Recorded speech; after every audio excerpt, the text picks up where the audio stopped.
Salam olsun əziz və böyük Türk millətim. Salam olsun Mustafa bəy sizə və MGTV izləyicilərinə. İlk öncə buradan qardaş Türkiyəmizə başsağlığı verirəm. Son 1-2 saat bundan öncə təyyarə qəzasına əlaqədar 20 personel var idi orada. Allah şəhidlərimizə rəhmət etsin. Ümid edirik ki, sağ qalanlar olsun. Allahdan dua edirik. Gəncədən qalxan və Gürcüstan-Azərbaycan sınırında qəzaya uğrayan Türkiyə Cumhuriyyətinin, Türkiyə Silahlı Qüvvələrinin kargo uçağının qəzaya uğramasına əlaqədar hal-hazırda Azərbaycan və Gürcüstan müvafiq istintaq orqanları orada yerindəcə iş aparırlar. Və qara qutu açılmamış bu barədə kimsə nəsə deməyi düzgün olmazdı.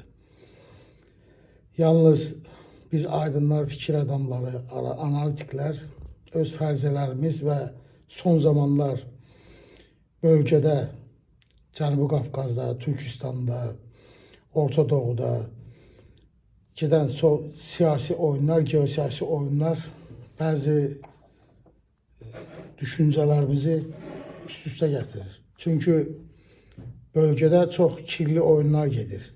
Nəzərə alsaq ki, Amerikan Zəngəzurda gəlib oturması və son Türkistan dövlətlərinin 5 dövlətin Tacikistanda olmaq şərti ilə Amerika Birləşmiş Ştatlarında Ağ Evdə Trumpla görüşərək Abraham Alyansına Qazaxıstanda imza atması və yeraltı qaynaqların və nadir elementlərin satılması, burada Çin-Rusiya amili də var.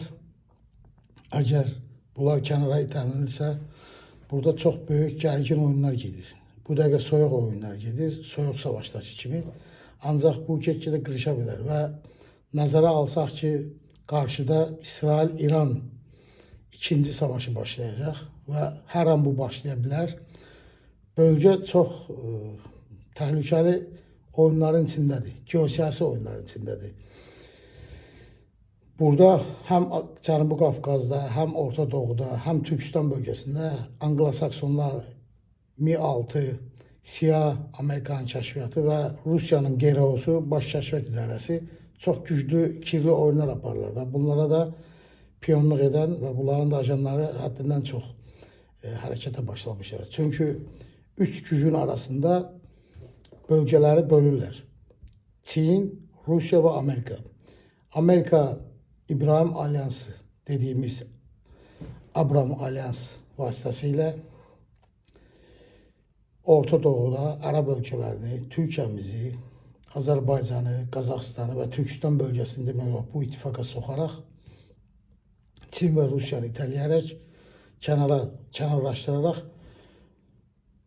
Türkistan bölgəsinə, Orta Asiya girişini saxlamağını sağlamlaşdırır və Zəngəzurda gəlib oturaraq Trump yolu ismini verməsi, indi düzdür bu yolun nə ismini verirlər, yəni Zəngəzur yolunda oturması, bu nə Rusiyanın, nə Çinin, nə İranın heç də xoşuna gələn bir iş deyil.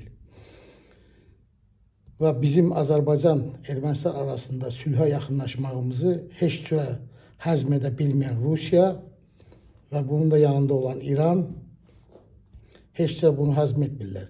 Və ona görə bölgədə çox kirli oyunlar gedir və qarşıda çox təhlükəli hadisələr ola bilər. Və olacaqdır da. Bu gedişat bunu göstərir. İnşallah bugün çox danışa bilmirəm. Çünki şəhidlərimiz var. Başqa geosiyasətdən danışmaq istəmirəm. Əşşəranın Amerikaya getməyi, bu barədə gələn verişdə deyərəm. Allah rəhmət etsin bütün şəhidlərimizə. Məkanları cənnət olsun. İnşallah istintaq araşdırdıqdan sonra yəqin ki, ictimaiyyətə, xalqa tam doğru bilgilər veriləcəkdir. Allah'a əmanət olun.